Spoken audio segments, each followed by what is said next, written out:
I'm Josh Yoskowski. Thank you for joining us today. We're going to be doing a bit of a continuation from episode 7, so we'll call it episode 7.5. And I'm here with my partner, Joe Simon, as well. I'm Joe Simon. Welcome to the J&J Show.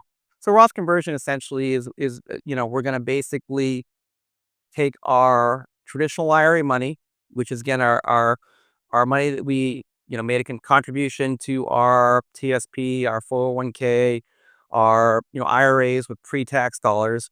It's grown tax-free, and when those dollars get distributed, it's at whatever your full income tax rate is, right?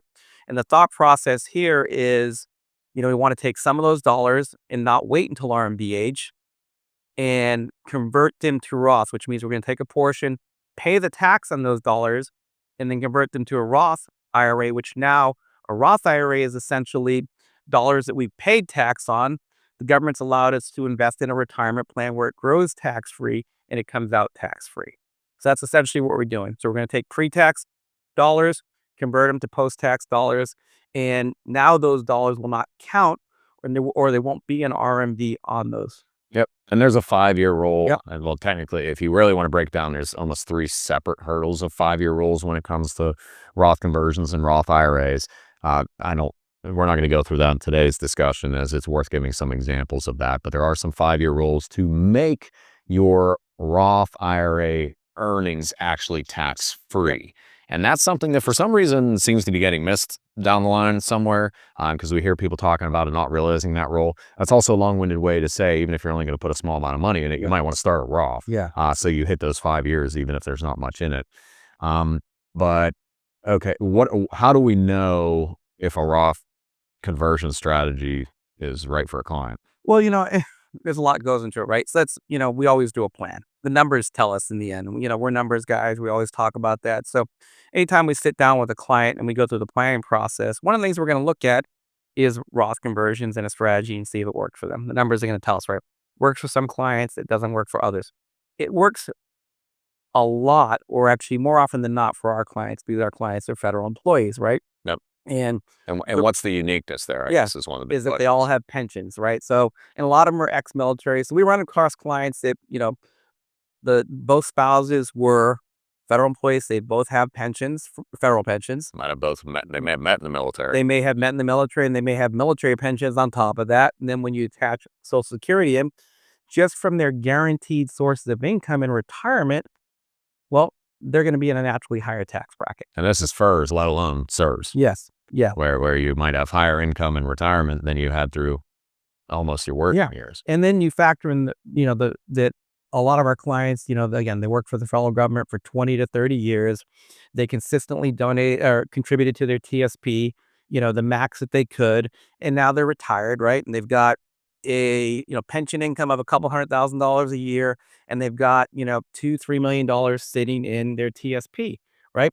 Well, when they retire at age 60, they're living off of, and again, we find this a lot, just their pension. Yep. They don't actually need the TSP other than for things that they want to do, like trips here and there, and they're not spending it. Yep. So that TSP sits and grows for another, 10 to 15 years until they hit RMDs. And then suddenly we're at RMDs now with basically $4 or $5 million in pre-tax assets. Yep.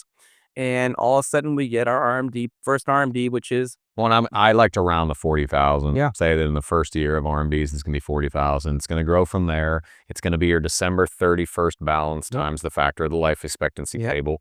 And when you say 40,000 per million. Correct. 40,000 per million. My apologies. So 40,000 per million, and it's going to be based on, like I said, the factor as well as the 1231 balance.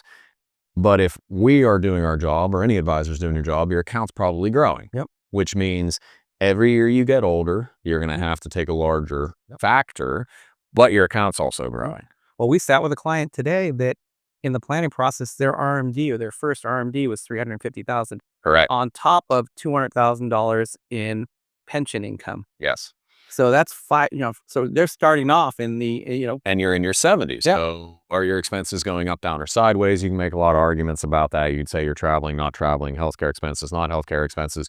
But we encounter very few, if any, that say I'm going to need 400 to 500,000 of income per year And in those years. at this point, they have no choice but to take the income. So they're going to be perpetually in the 32 or 35 or 37% tax bracket. And that's assuming taxes don't go up.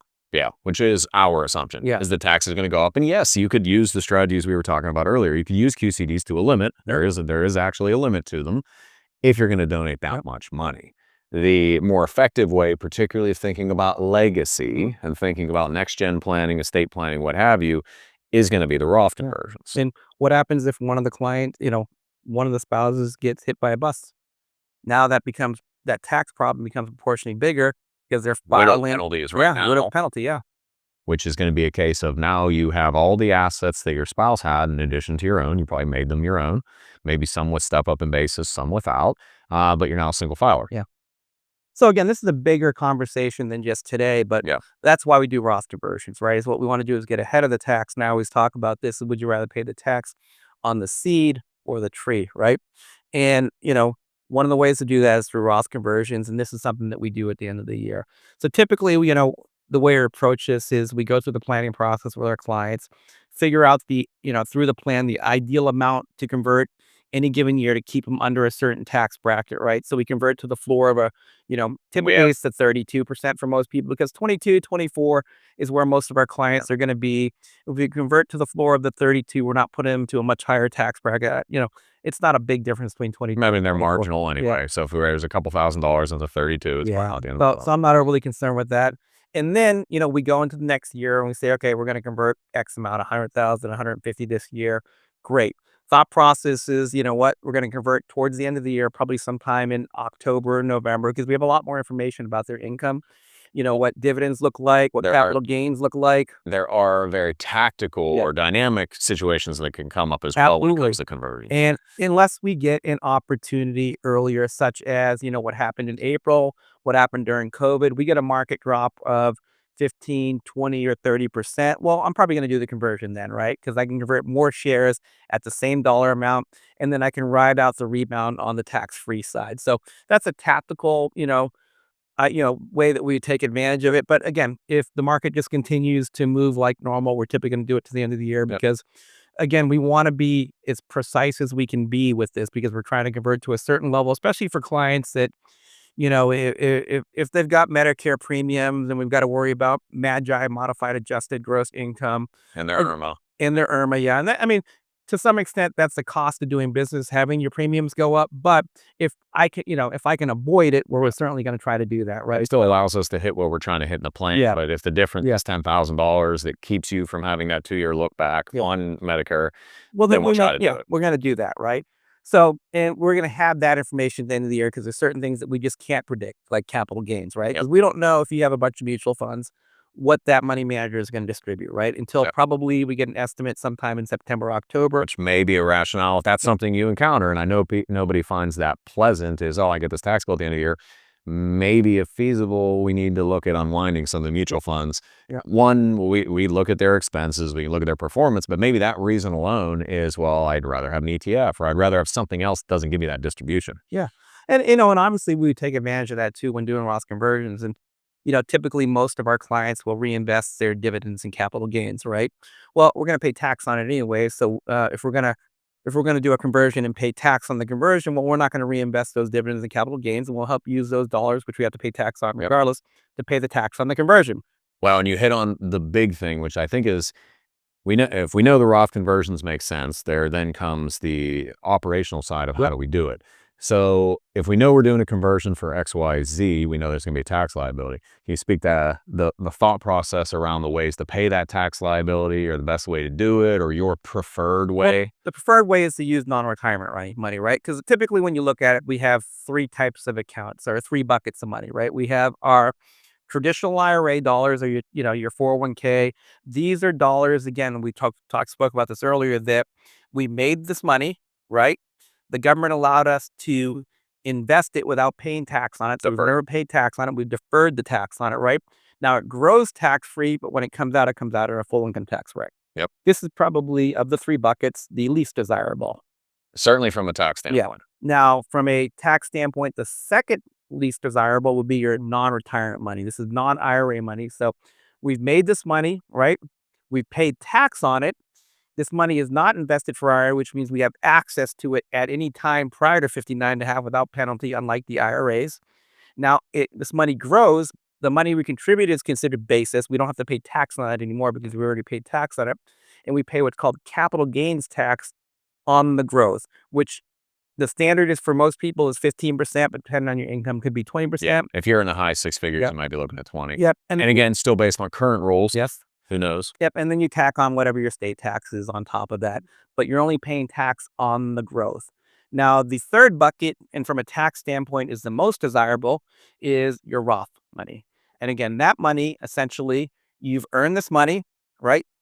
You've paid the tax on it, but the government said, hey, we want you to put that, we're going to let you put that away for retirement, and you don't have to pay tax on it again. So now it grows tax-free, comes out tax-free. Again, most That's desirable bucket. Assumes, for the purpose of today's illustration, we'll assume all the necessary 5-year hurdles are Yeah. where it's going to be the money you put in, your contributions, you'd be able to take out, conversions have a 5-year roll, earnings have a 5-year roll, ignoring all that, just assuming that you've had this IRA for a period of time. So we call this basically the tax triangle, right? Your Roth is on the top, and you've got your non-retirement here and your IRA money over here.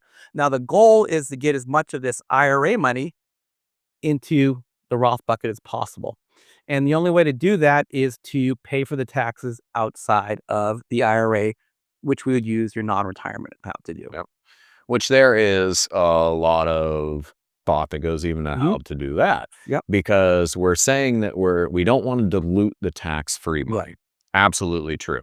So we're going to use more tax favorable money to do so, but there are still taxes on gains there. Well, yeah. So it comes to a case of, and this is often an argument of why you would have a one-stop shop like YTS, or why you would have a place that has all your accounts together, because do you know where it makes sense to raise the cash from out of that non-retirement money? Cash is cash. That's no problem. But let's say you have equal securities in your non-retirement account as you do your Roth, and we're using the non-retirement. Well, which securities are you going to harvest to raise this cash? And which securities may you want to leave indefinitely, say for a step up in basis as part of an estate planning aspect? May you want to do, tax loss harvesting or an indexing strategy to chip away at the gains on there and leave that set aside? It's not as simple as let's just pro rata sell everything across the board, because what you don't want to do is harvest something with a whole lot of gain to pay income tax on something that is all effectively ordinary income. And then you end up in a situation where you're selling to pay taxes and having taxes realized because you're selling. And again, I mean, could you do a Roth conversion on your own? Yeah. Possibly, yeah. But there's a lot of room for error, I'd say, if it's not something that you do on a regular basis and you're familiar with, all the techniques around it. And all the moving pieces, and is your plan going to allow in-plan Roth conversions? Because that's not as common as people would think. It's becoming more relevant. But do you know how much to convert? If you're converting, you're moving securities. Which securities do you plan to move? The same as if you were doing an RMD and moving securities. So there are a lot of moving pieces to it. There are a lot of moving parts to it. If it's not something you're comfortable doing, and then I think in the frankest of terms, I wouldn't. No. I would talk to somebody first, because while many things in the world can be unwound, that's going to be a tough one. Yeah. And we're working in conjunction with a CPA when we do this too, right? Yep. Both internally or externally. So, if you don't have one in your own, we're actually working with ours. If you do, we'll work with yours. And there's going to be conversations back and forth, around that as well. You can work with our partner just on the consulting as far as tax ideas. You can have them do tax prep, which is often advantagegeous because we have most of the 1099s. I mean, yeah, and obviously our preference would be to do all in-house with ours because, again, there's a higher level of communication between it. And we'll say, we'll sign forms, and you'll be able to have 3-way introductions and discussions as well, back and forth between, hey, here's what we converted, here's the stuff for the CPA, do a mock 1040, whatever happens to be. It's taking the tax and financial planning and truly making them one. While I make the disclaimer that neither Joe or I are CPAs, you can give tax advice. We know how to read the tax code, which is just what we're talking about today. We're not giving tax advice, but we do have people that can. And I'll tell you, I typically, and Josh will say, I think agree with this. I typically tend to be more conservative, or like to be more conservative with the first conversion, because again, there's a lot of variables. I want to get a tax return with the conversion under our belt, and that'll allow us to really target and to be more accurate the next year. Clients don't always want to be conservative the first time, so I'm going to be like, well, we can go that way, but just know there's going to be a little bit more room for error. Yep. Particularly if there are IRMA concerns. Yep. It might be a case that we start small. Yep. But it'll be up to you as the client. I mean, we have clients that are doing exceptionally aggressive Roth conversion strategies, and then we have some that just due to when they retired, when their RMD starts, are doing over 15 years. Well, More casual. why would a client that be super aggressive with Roth conversions if it wasn't going to be meaningful for them on a tax standpoint? Definitely. And I think, taking that a step further, there are two things that when we illustrate and talk about conversions that we're really looking for, because there's a multitude of reasons to do Roth conversions. And you may say, I'm not worried about me, I'm worried about next gen. Okay, that's very much reasonable. Or you may say, I'm worried about me and not next gen. Yep. Or you may say, well, if I can have both, then even better. Yep. And often the answer is yes, you can. Yep. The big thing we're looking for, because to your point, the numbers will always tell the story. Are we able to reduce our potential lifetime tax liability or the tax liability for the rest of the time we have left? We want the answer to be yes. Yeah.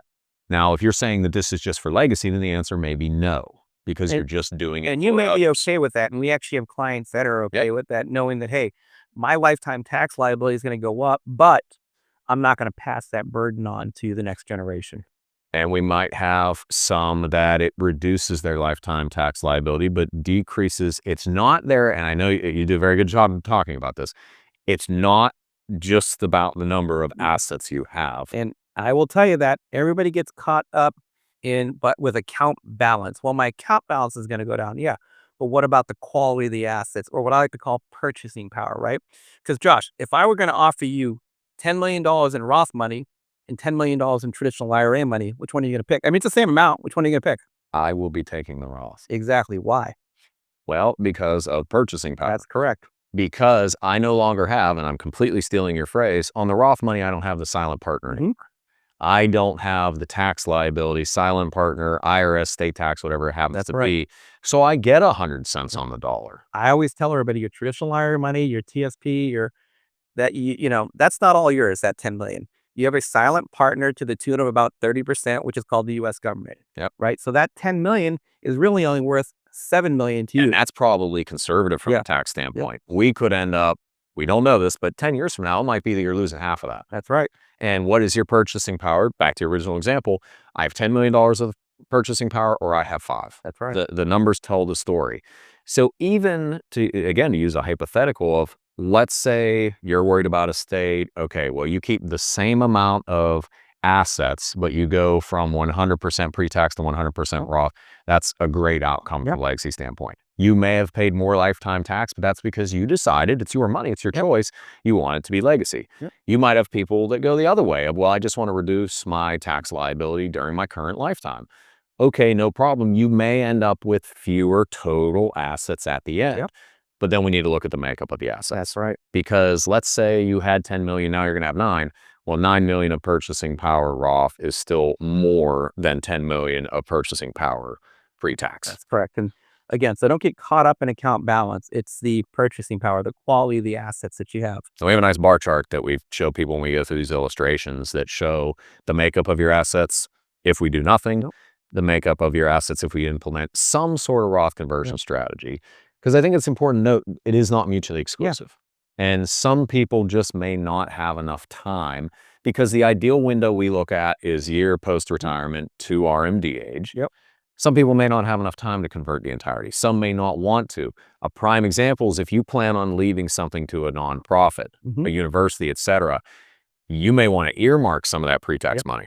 And I'll tell that to clients all the time in this process. And we have some clients that have done well for themselves, and they're grateful to the university they graduate, and they, when I want to leave an endowment of $250,000, $500,000 to the university. Well, I'm not going to convert those dollars, right? Why pay tax on dollars you're going to donate when the institution is going to receive it tax free, right?